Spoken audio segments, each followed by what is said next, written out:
मेरा नाम आयशा है। मेरी शादी जिस घर में हुई थी वो वसूलों के बहुत पक्के लोग थे। उन्होंने रस्म और रिवाजों के मुताबिक सब किया। मेरा पति भी बहुत अच्छा था, पर घर में सिर्फ मेरी सास का राज चलता। वह जो कह देती वही माना जाता था। पर वो बहुत अच्छी औरत थी, किसी के साथ भी नाइंसाफ़ी नहीं करती, इसलिए उनके हाथ में घर की हुकूमत होना कोई बुरी बात नहीं थी। पर मेरा पति बहुत अजीब था। वो मेरे साथ तो होता तो बहुत खुश नहीं होता, जबकि मैं खूबसूरत थी, जवान थी, हालांकि उसकी माँ की पसंद थी, पर बदसूरत तो नहीं थी। फिर भी मेरे पति को जैसे पता नहीं क्या था, मैं उसे अच्छी ही नहीं लगती। पर मेरी मौसी हमेशा कहती कि यह मर्द बहुत अजीब होते हैं। बीवी चाहे काली हो, बदसूरत हो या बदजुबान हो, उसकी पसंद की ना हो, उसे उनको मोहब्बत भी ना हो, फिर भी अपना हक नहीं छोड़ते। चाहे दिन भर बीवी से झगड़ा करे, पर रात होते ही उन्हें याद आ जाता है कि ये तो मेरी बीवी है, इस पर मेरा हक है। मेरी मौसी की बात सही थी। मुझे भी 2 महीने बाद पता चला मैं तो माँ बनने वाली हूँ। कुछ हफ्ते में मेरी तबीयत बहुत ज़्यादा ख़राब रह रही थी। उल्टी, चक्कर, सुस्ती लग रहा था। सास ने मेरे पति को कहा कि इसको डॉक्टर के पास ले जाओ। सास खुद भी ले जा सकती थी, पर पति से इसलिए कहा क्योंकि ये साथ ले जाएंगे तो इसकी जिम्मेदारी का उसको एहसास होगा। उसको पता चलेगा कि पत्नी रहने पर क्या जिम्मेदारी होती है, उसका ख्याल भी रखना होता है। पर वो मुझे किसी अच्छे डॉक्टर के पास लेकर नहीं गया, बल्कि एक नॉर्मल सी डॉक्टर के पास ले गया। डॉक्टर मुझे देखकर थोड़ी हैरान लग रही थी। उसने मेरा चेकअप किया और कहा, आपकी तबीयत तो बहुत ख़राब है। जैसे जैसे दिन आगे बढ़ते रहेंगे आपकी तबीयत और ख़राब होती जाएगी। मैं परेशान हो गई। डॉक्टर ने कहा, आपके पास 24 घंटे कोई ना कोई ऐसा होना चाहिए जो मेडिकल को समझता हो, ताकि अगर अचानक आपकी तबीयत ख़राब हो जाए तो वो आपकी मदद कर सके। बात तो उनकी ठीक थी। मेरे पति ने भी कहा कि ये अच्छी बात है, इसलिए उसने हामी भर दी। मैंने भी कहा ठीक है। डॉक्टर ने नर्स को मेरे साथ रहने का काम दिया। उसका नाम शालिनी था। उसके घर का पता दिया, पैसे दिए और उसका फ़ोन नंबर लिया।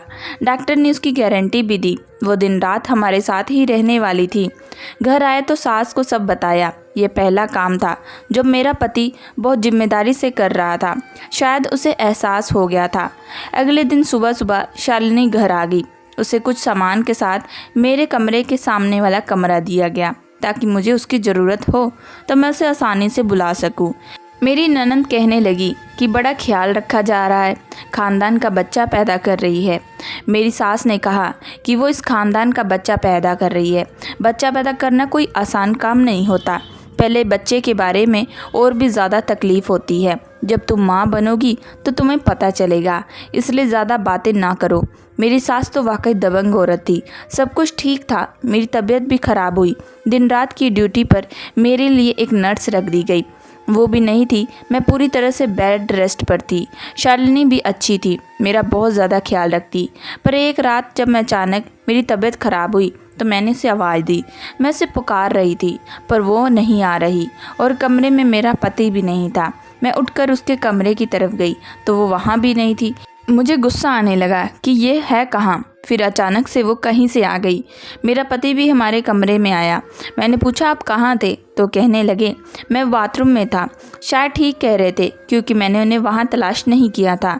जो भी हो, शालिनी ने मेरा बीपी चेक किया, मुझे दवाई दी तो मेरी तबीयत कुछ बेहतर हो गई।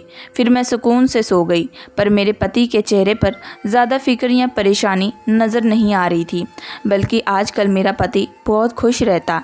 आजकल उसके चेहरे पर एक अजीब तरह की मुस्कुराहट थी। सब लोग कह रहे थे कि शादी करके बहुत खुश है, जबकि मुझे पता था कि इसे शादी से कोई खुशी नहीं मिली। वो तो कुछ दिन से ही खुश था, वरना पहले तो उसने ऐसा मुंह बना के रखा था जैसे कोई मर गया हो, जैसे उसकी पत्नी मर गई हो, जिससे उसे बहुत मोहब्बत थी। शायद औलाद की खबर से वह खुश था। इस बारे में मैंने किसी के साथ कोई जिक्र नहीं किया। शालिनी ना सिर्फ मेरी नर्स थी, बल्कि वो लगता था इस ख़ानदान का हिस्सा है।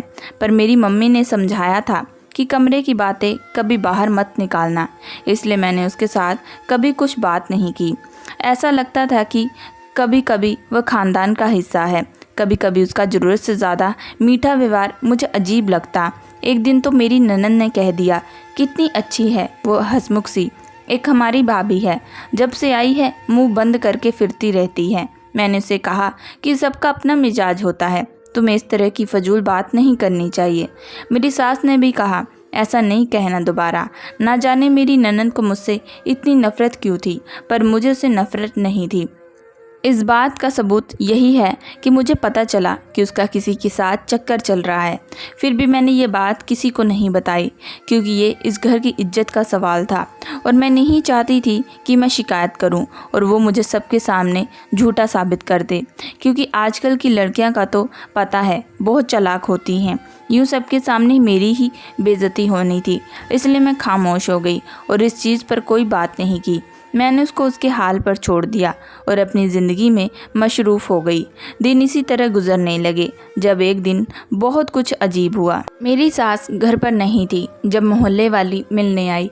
मेरी ननद भी कॉलेज गई थी, इसलिए उसके पास मुझे ही बैठना पड़ा। मैंने चाय पानी सामने रखा और बातचीत हालचाल तबीयत पूछना शुरू किया। उनकी और हमारे घर की एक ही दीवार थी। वो कहने लगी, अच्छा हुआ तुम अकेले ही मिल गई, मुझे बहुत ज़रूरी बात करनी थी। मैंने कहा, जी कहिए। उसने कहा कि तुम दोनों की नई नई शादी हुई है। मुझे पता है दोनों जवान हो, खूबसूरत हो। शादी के शुरू के दिन तो बड़े ही हसीन होते हैं, रहा भी नहीं जाता एक दूसरे के बिना। मैं हैरान हुई कि ये आंटी किस तरह की बातें कर रही है। वो खुद भी बहुत संभल कर बोल रही थी। मैंने कहा कि आप क्या कहना चाहती हैं, खुलकर कहें, कोई दिक्कत नहीं।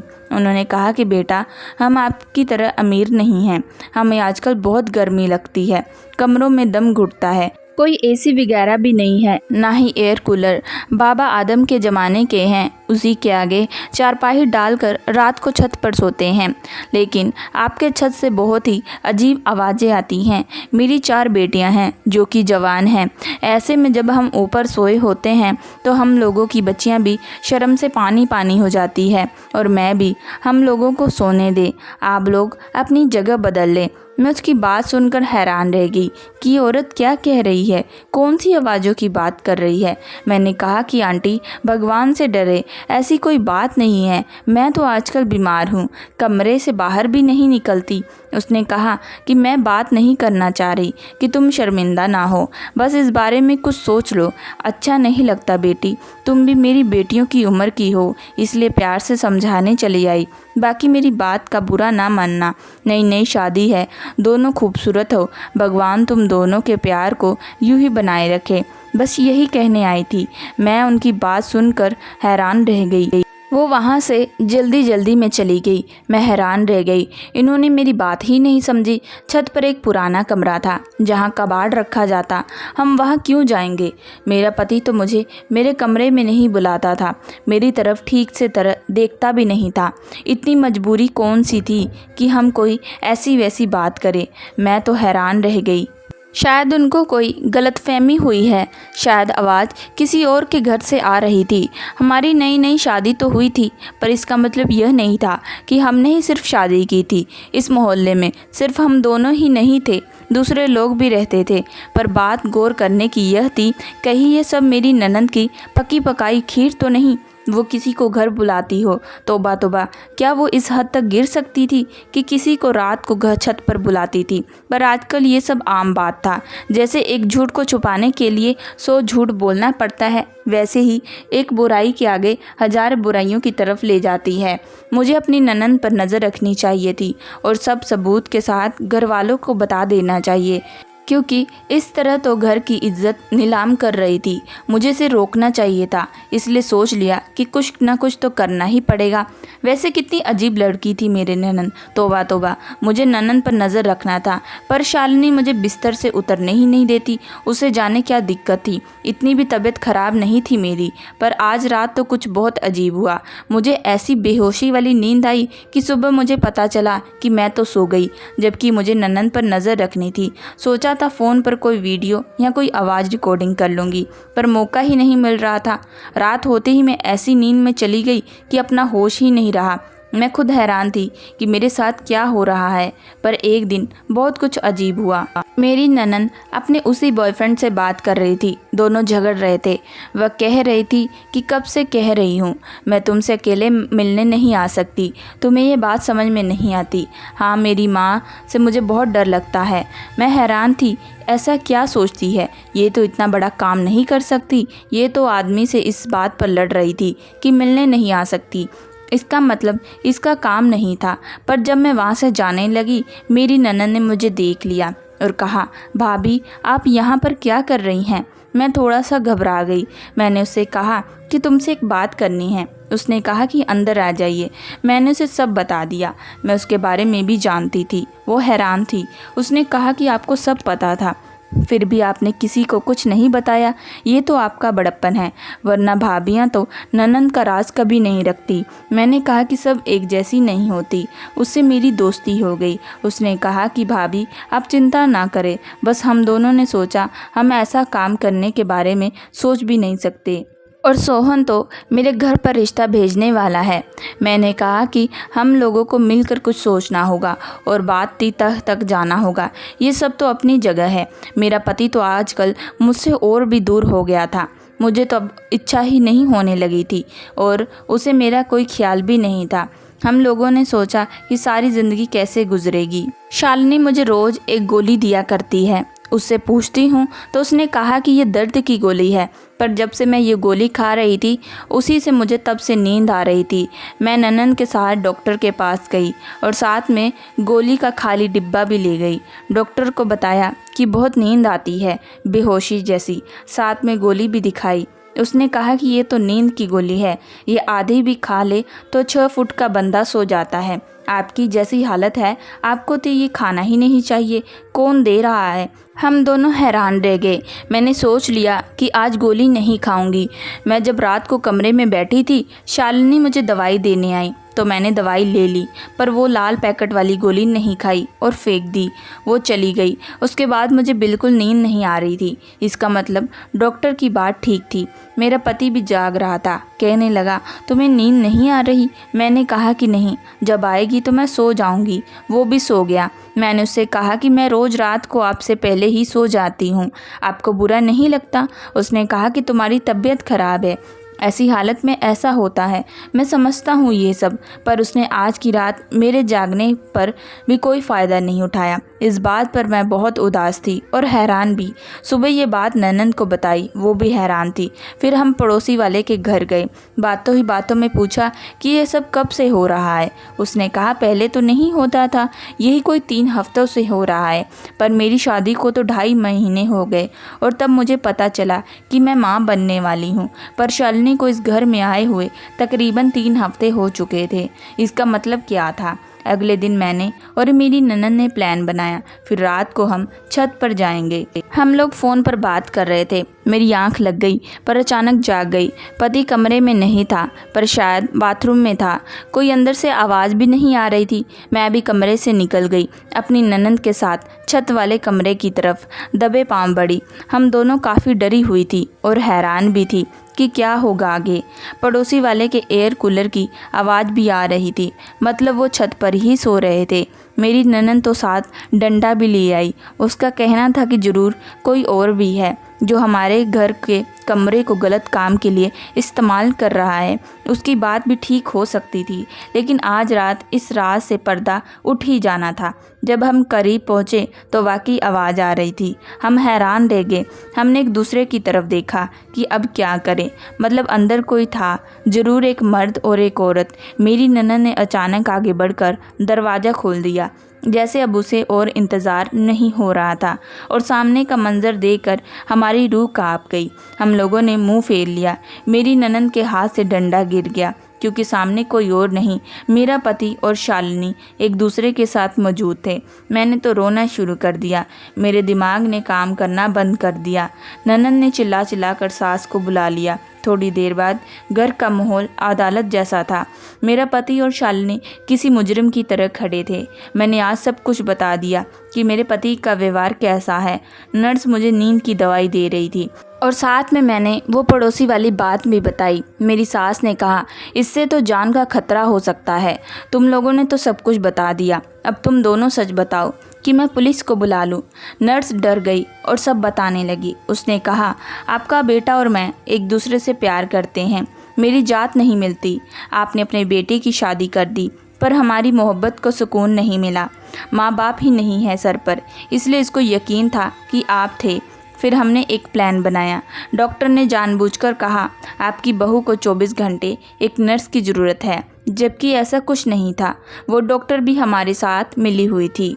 हम दोनों ने एक ही घर में रहने के लिए ये सब किया।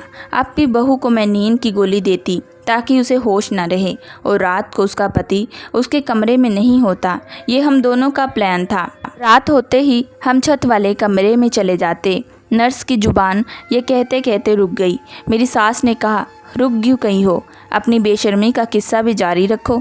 मेरी सास ने पति को भी बातें सुनानी शुरू कर दी, उसकी खूब बेइज्जती की, उसे जायदाद से निकाल देने की भी बात कर दी। मैंने कहा, मेरा क्या कसूर है, अब मेरे बच्चे का क्या होगा, मैं क्या करूँगी। मेरी सास ने ऐसा फैसला किया कि मैं हैरान रह गई। मेरी सास ने कहा, इस औरत को पुलिस के हवाले करूँगी, बेटे को तब तक घर के अंदर नहीं आने दूंगी जब तक इसकी अकल ठिकाने नहीं आ सकती। पर वो लड़की बोली, आप ऐसा नहीं कर सकती। मेरी सास ने कहा, वो क्यों? मैंने कहा कि बंद करो ये सब, मैं अपने घर जा रही हूँ। मेरी सास ने कहा कि नहीं बेटी, तुम नहीं जा सकती, क्योंकि तुम अकेली नहीं हो, तुम्हारे साथ हमारे घर का वारिस और इस घर की इज्जत भी है। तुम धैर्य रखो, सब तुम्हारे हक में होगा। फिर मेरी सास ने नर्स से कहा कि तुम निकल जाओ इस घर से और दफ़ा हो जाओ। जब शालिनी ने एक ऐसी बात बताई कि सब लोग हैरान रह गए। उसने कहा कि मैं नहीं जा सकती, क्योंकि मेरे पेट में भी इस घर का वारिस है, यानी कि आपके बेटे की औलाद। हम सब लोग हैरान रह गए। मेरे सास ने मेरे पति की तरफ देखा तो नर्स बोली, उसकी तरफ मत देखो, उसे तो 1 हफ्ते से पता है, वो तो इसका नाम भी सोच चुका है। मैंने जब ये सुना तो मैं बेहोश हो गई। आँख खुली तो मुझे मालूम हुआ कि मेरी सास का फैसला यह था कि शालिनी और मेरे पति का विवाह करवाया जाए। और ये बात सच है, क्योंकि इससे बच्चे का कोई कसूर नहीं था। वो भी अब इसी घर में रहेगी। मैंने अपनी सास के साथ कोई नाराज़गी जाहिर नहीं की, क्योंकि वह अपना फ़ैसला सुना चुकी थी और विवाह भी हो चुका था। मुझे किस बात की सज़ा मिली पता नहीं। वो तो बुराई करके भी जीत गई और इस ख़ानदान की बहू बन गई। पर उसके यहाँ बेटी पैदा हुई और मेरे यहाँ बेटा। फिर भी इस बात से क्या फ़र्क पड़ता था। वो मेरी सौतन बन गई और वो जीत गई। मेरा पति तो उसी का दीवाना था। मैं अपनी सास से नाराज़ थी कि उन्होंने ठीक फ़ैसला नहीं किया। एक बुरी चरित्र की औरत को इस घर में जगह दी और मेरी ज़िंदगी भी तबाह कर दी। वो भी इस ख़ानदान की अब बहू थी। सब उसे जानते थे। उसे बहू वाला मान सम्मान और इज्जत मिल रही थी और मैं मेरी सास से बहुत नाराज़ रहने लगी। बात करना तक मैंने छोड़ दिया।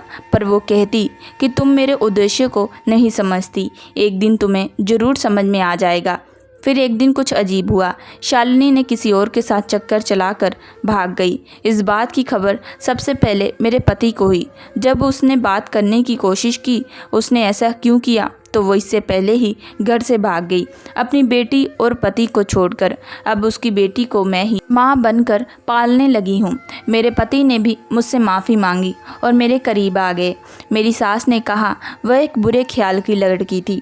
अगर उसे उस वक्त मैं निकाल देती तो मेरा बेटा भी उसके साथ उसके पीछे चला जाता और वह मेरी बात समझने को तैयार ना होता। उसे बुरे चरित्र की आदत थी। वह इस माहौल में नहीं रह सकती थी। उसने वही किया जिसकी उसे आदत थी और भाग गई। इस तरह मेरे बेटे के दिल से भी वह उतर गई और सब कुछ ठीक हो गया। आज मेरा एक बेटा और एक बेटी ठीक हो गए। मेरी सास की दूरदर्शी को नमन, उन्होंने वाकई बहुत दिमाग से काम किया। मेरा पति भी मेरे साथ है और भगवान की कृपा है, देर से ही सही पर मेरी ज़िंदगी में अब ठीक है। दोस्तों, मैं आशा करती हूँ कि आप लोगों को ये कहानी पसंद आई होगी।